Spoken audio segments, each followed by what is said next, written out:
Hello बच्चों, आज start करते हैं हम स्ट्रेस स्ट्रेन ग्राफ।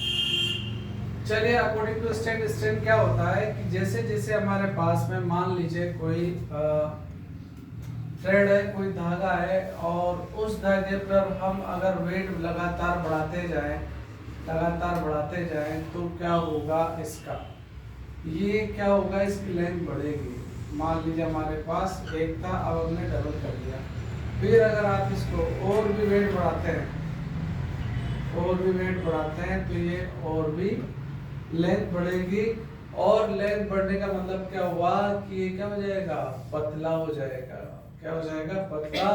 और एक टाइम के बाद फिर ये क्या हो जाएगा, टूट भी जाएगा। अगर आप इसमें वेट बढ़ाते जाएंगे तो एक टाइम बाद ये क्या हो जाएगा, टूट जाएगा। इसी को हम क्या करते हैं, यहाँ पर दिखाते हैं कि जैसे जैसे हम वेट बढ़ा रहे हैं तो ओ से ए तक हुक्स लॉ लगता है। हुक्स लॉ का मतलब क्या होता है कि यहाँ पर अगर आप डिफॉर्मिंग फोर्स, जो फोर्स आप यहाँ पर अप्लाई कर रहे हैं, जो वेट आप इंक्रीज कर रहे हैं, अगर इनको रिमूव कर देते हैं तो वापस से इनिशियल पोजीशन में पहुंच जाता है, ए तक भी पहुंच जाता है, यहाँ तक कि बी पॉइंट तक भी पहुंच जाता है।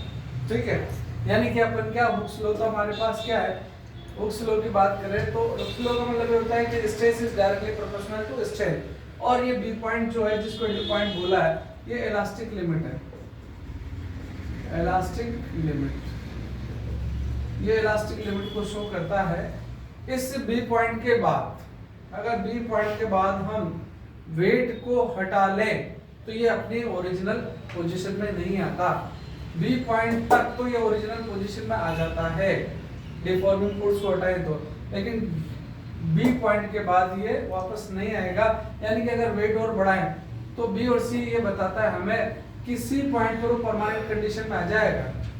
अगर आपने डिफॉर्मिंग फोर्स हटाया तो मान लीजिए पहले रबर इतना था, अब आपने पकड़ के इसको इतना कर दिया और छोड़ दिया तो लेंथ ये रह जाएगी इसकी। अब इतने रह गए, उसके बावजूद भी आप क्या कर रहे हो, वेट बढ़ा रहे हो। ये देखो, वेट बढ़ा रहे हो तो सी पॉइंट के बाद भी अगर आपने वेट बढ़ाया, मान लीजिए सी पॉइंट के बाद भी अगर आपने वेट बढ़ाया तो तार और पतला होने लगता है, वायर और भी पतला होने लगता है, और ये डी पॉइंट पे चल जाता है टेंसाइल स्ट्रेंथ। जो पॉइंट है टेंसाइल स्ट्रेंथ पॉइंट का मतलब होता है कि अगर आपने वेट हटा दिए, यहाँ पर अगर मान लीजिए मैं हटा देता हूँ ये वेट, तब भी इसकी लेंथ क्या होगी, बढ़ेगी। यहाँ पर मैंने क्या किया, सभी वेट हटा दिए, तब भी इसकी लेंथ क्या होगी बच्चों, बढ़ेगी। और थोड़ी देर बाद ये इस पॉइंट पर क्या हो जाएगा, टूट जाएगा। ये स्ट्रेस और स्ट्रेन कर्व है। क्लियर? चलो लिखो लिखो लिखो। as well as, yes please write down, as well as, लिख लो बेटा, as well as weight increases on wire, weight increases on wire, then its length increases, then its length increases.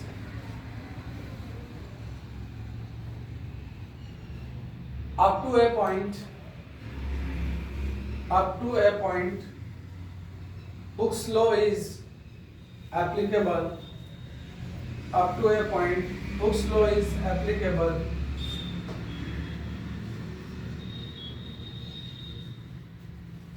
And up to B point,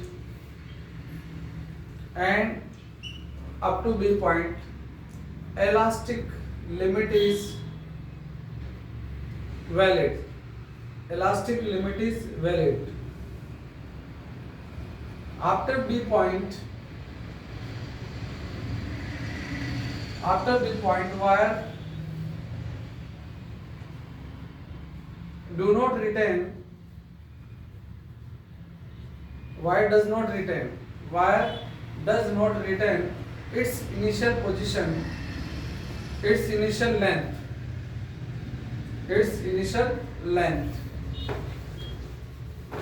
while it become permanent, so C point represent permanent.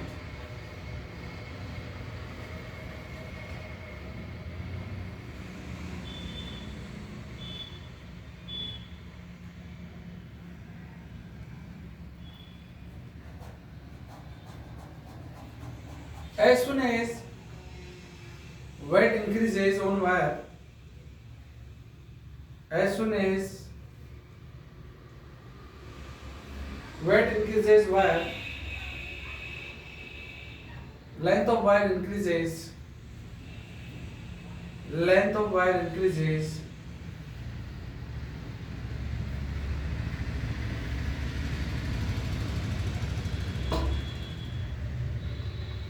after D point,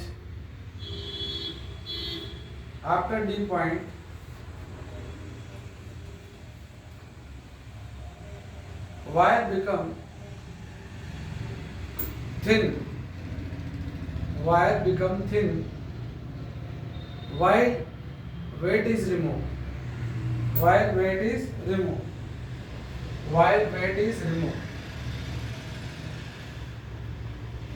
and at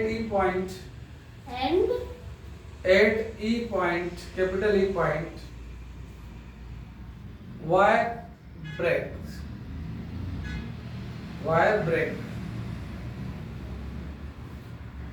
Plastic region is large if plastic region is large, ये plastic region बोलते हैं इसको एक तरह से. If plastic region is large, then material will be ductile.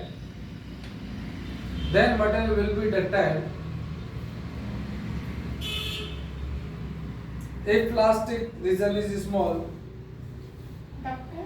ductile. If plastic region is small, then material will be brittle. Ductile का मतलब होता है solid. Brittle का मतलब होता है थोड़े से फोर्स से बिखर जाता है, टूट जाता है, उसको ब्रिटल बोलते हैं. क्लियर? अरे बोलो क्लियर है?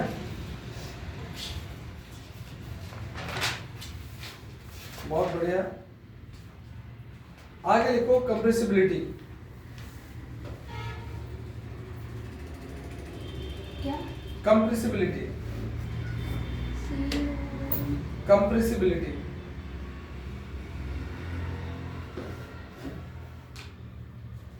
The reciprocal of bulk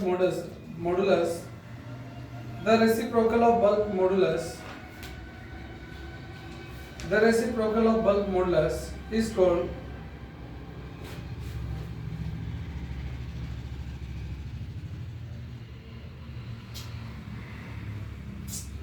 compressibility.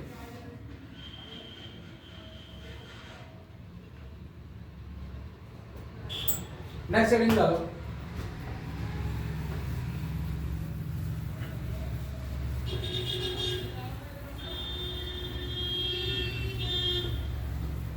Next heading डालिए.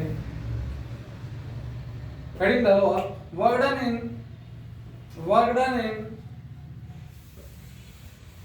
नेक्स्ट डालिए heading. Work done in stretching a wire.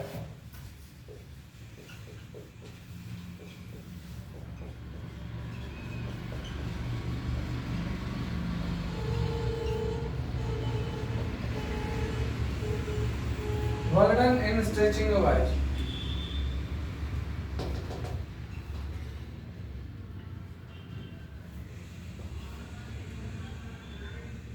देख लिया. मान लीजिए आपके पास एक वायर है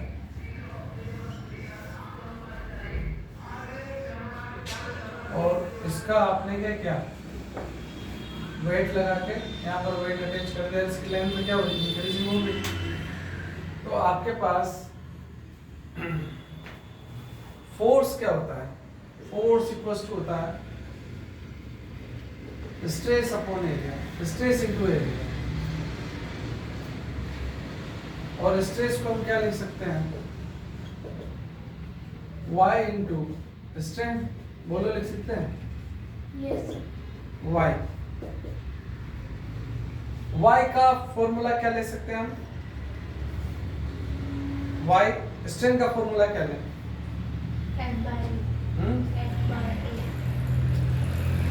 strain x upon l not ले लिया हमने और ये एरिया. ये स्ट्रेस आ गया हमारे पास. क्या आएगा हमारे पास? ये स्ट्रेस. यानी कि हमारे पास आप देखोगे फोर्स आ गया, क्या आएगा हमारे पास? स्ट्रेस की वैल्यू रख दो, क्या रख दो हमारे पास? स्ट्रेस की वैल्यू यहाँ रख दो, तो फोर्स क्या आएगा? y into strain into area, और y स्ट्रेन को क्या मान लिया अपन ने? Change in length upon original length. अरे बोलो कर सकते हैं? ये एरिया, ये फोर्स है, तो वर्क डन क्या होता है? F डॉट dx, dx को हमने क्या मान लिया? L, क्या मान लिया हमने? L मान लो।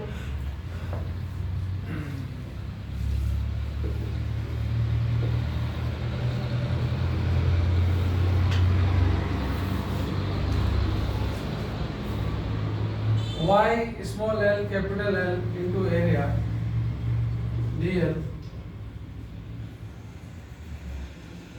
तो हमारे पास क्या जाएगा यहाँ से? y a upon l small l dl dw, 0 to w और 0 टू l, कितना जाएगा यहाँ से बताओ? y a upon l square by 2 आ जाएगा, 2 से 2 कैंसिल, कितना आया? 1 बाई 2 y a l,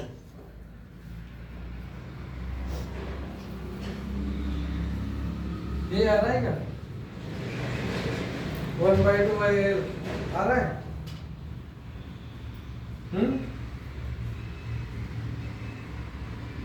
अरे आ रहा है क्या? वाह।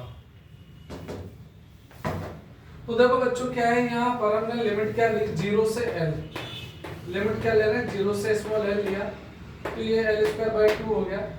अब यहाँ पर हमने क्या किया? इसको l से मल्टीप्लाई डिवाइड कर दिया, ये l से मल्टीप्लाई डिवाइड कर दिया।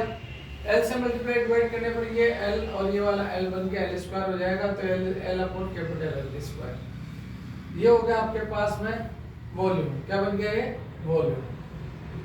अब ये वॉल्यूम हो गया हमारे पास, इस वॉल्यूम को नीचे लेके आ जाएंगे हम, तो वर्क अपॉन वॉल्यूम क्या होगा? 1 बाई 2 यंग मॉडुलस और स्ट्रेन का स्क्वायर, ये हमारे पास वर्कडन होगा, और इसी को याद रखना है, इसी से क्वेश्चन सोल्व होंगे आपके। कोई दिक्कत बच्चों? अरे कोई दिक्कत? इसकी बात लेते हैं हम।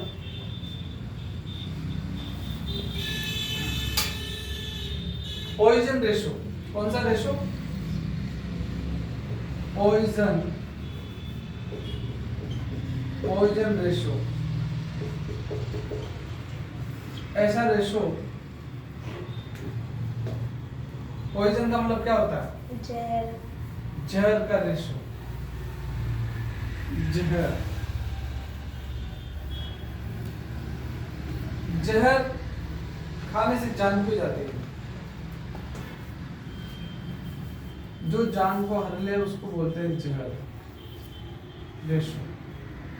पॉइजन रेशो क्या होता है? सिग्मा से डिनोट करते हैं, माइनस लेटरल रेडियस में स्ट्रेन और लेंथ की स्ट्रेन, यहाँ रखेंगे इसको, strain of radius strain, radius strain और लेंथ स्ट्रेन, ये बात तो है, ये तो पता नहीं। लेंथ स्ट्रेन आगे लिखो, इसकी वैल्यू क्या होती है थ्योरेटिकली? -1 और 0.5 के बीच में होती है, -1 और 0.5 के बीच होती है थ्योरेटिकली। एंकर आता है इसमें, है ना?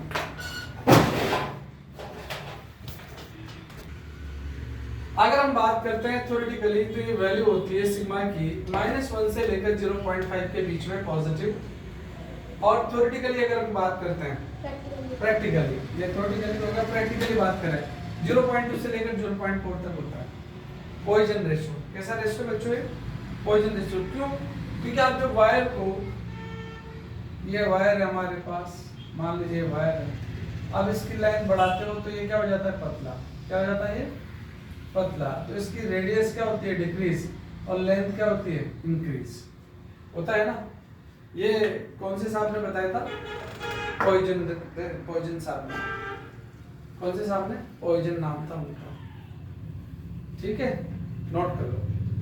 इसके बाद लिखो रिलेशन बिटवीन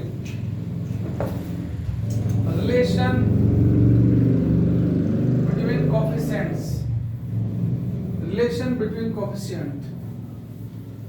ये आपको याद ही करना है, रटना ही है, इसमें मैं कुछ नहीं कर पाऊंगा। y equals to 3k 1 minus 2 sigma, पहला। दूसरा y इक्वल्स टू 2 नीटा 1 plus sigma, y equals to 2 नीटा प्लस सिग्मा। और third 9 by y equals to 3 by नीटा 1 प्लस k। ये आपके पास आ जाएगा। ये तीनों फॉर्मूले आपको याद रखने हैं। फिर आता है आपके पास में फैक्टर, कौन कौन अफेक्ट करता है। Factor affecting elasticity, factor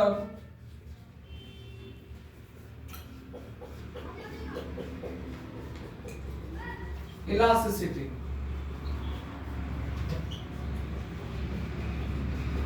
first है टेम्परेचर। क्या है बच्चों, टेम्परेचर। जैसे जैसे आप टेम्परेचर बढ़ाते हो इलास्टिसिटी क्या हो जाती है, कम हो जाती है। सॉलिड की बात चल रही है, टेम्परेचर बढ़ाओगे इलास्टिसिटी क्या हो जाती है, कम हो जाती है। रीजन क्या होता है, इंटरमोलिकुलर फोर्स। रीजन क्या होता है, इंटरमोलिकुलर फोर्स डिक्रीज हो जाते हैं, दूर दूर हो जाते हैं, इसलिए ऐसा होता है। दूसरा है इम्प्योरिटीज। अगर आप इम्प्योरिटीज मिलाते हो, इम्प्योरिटीज, तो इलास्टिसिटी, इम्प्योरिटीज बढ़ाते हो इलास्टिसिटी बढ़ जाती है। थोड़ी बहुत इम्प्योरिटीज मिलाते हो तो बढ़ जाती है।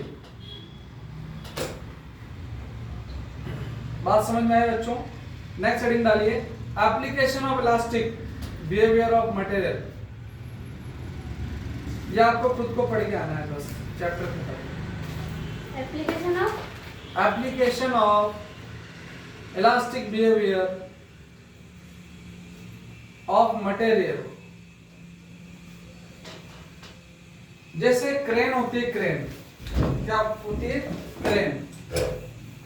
क्रेन क्या करती है, जो हैवी गाड़ीज होती है कहीं पे गिर जाती है तो उसको उठाने के लिए यूज करते हैं। तो यहाँ होता है breaking stress, breaking stress force upon area, ये फॉर्मूला यूज करते हैं। जो क्रेन की, जो क्रेन में क्या होते हैं, मोटे मोटे तार होते हैं, लोहे के तार होते हैं। तो कितनी ब्रेकिंग स्ट्रेस है उनकी, वो निकालने के लिए फोर्स अपॉन एरिया। फोर्स का मतलब यहाँ पर वेट से है, वो कि जिस वेट को उठा रहे हैं। और दूसरा है आपके पास में गर्डर।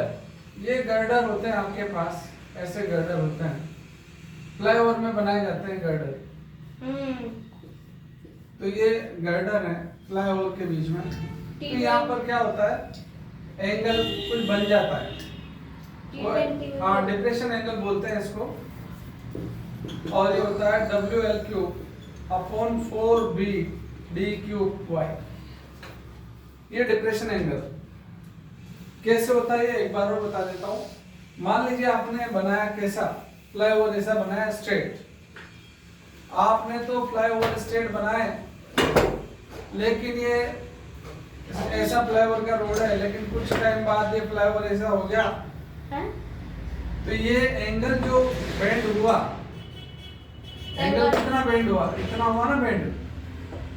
अरे बेंड हुआ कि नहीं हुआ, ये डेल हुआ, ये डेल।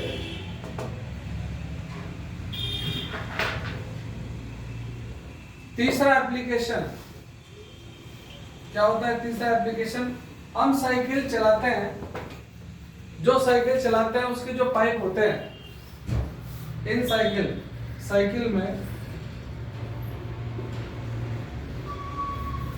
ये शेप होती है साइकिल की। यहाँ जो पाइप लेते हैं ये होलो लेते हैं, हम सॉलिड नहीं लेते। कौन सी स्टेप होती है? साइकिल के 3 नहीं होती क्या डंडे, होते ही हैं, जहाँ सीट लगी होती है फिर बच्चा बैठता है, हाँ यहाँ सीट लगी होती है, हाँ यहाँ पहिया होता है, यहाँ पहिया होता है, और होता नहीं होता भाई साहब? Yes sir. हाँ, और इधर बैठने के लिए होता है, यहाँ पे बैठने के लिए होता है। अच्छा तो इसकी बात चल रही है, ये 3 जो होते हैं ना, इनकी बात चल रही है। ये होलो होते हैं, और क्यों होलो यूज करते हैं? क्योंकि ये होलो की जगह अगर हम सॉलिड यूज करेंगे, होलो की जगह सॉलिड यूज करेंगे तो देखो क्या होता है, एक तो खर्चा ज्यादा होगा और हेवी भी हो जाएगी, साइकिल भी हेवी हो जाएगी, जबकि लाइट होनी चाहिए। तो साइकिल भी लाइट रहेगी, खर्चा भी कम हो गया, और वो बेंड नहीं होता जनरली। सॉलिड जो होता है, सॉलिड होती है ना, आयरन जो सॉलिड होता है वो जल्दी बेंड हो जाता है, लेकिन होलो जो होता है उसको बेंड करने में बहुत सारा टॉर्क लगाना पड़ता है, तो इस वजह से ये होता है। और माउंटेन, चौथा है माउंटेन, चौथा एप्लीकेशन क्या है? Mountain. V equals to H rho G at mountain. अगर वहां प्रेशर पता हो तो हम हाइट निकाल सकते हैं, माउंटेन की हाइट निकालने के लिए हम यूज कर सकते हैं। तो गाइस इस तरह से हमारा इलास्टिसिटी वाला चैप्टर, रुकिए, इलास्टिसिटी वाला चैप्टर फिनिश होता है, लेकिन इसके अभी न्यूमेरिकल बाकी है, और इस न्यूमेरिकल की श्रृंखला में एक छोटा सा फॉर्मूला और लिख लीजिए, inter atomic force constant, inter atomic force constant K equals to YRA, inter atomic force constant K equals to YRA, YR not, Y का मतलब, अरे बंद मत कर भाई, बता। कहाँ जाना है ऐसा? जिंदगी खत्म होगी क्या? बन गए क्या डॉक्टर? Y का मतलब यंग मॉडुलस है, और R नॉट क्या? Inter atomic distance under the normal circumstances.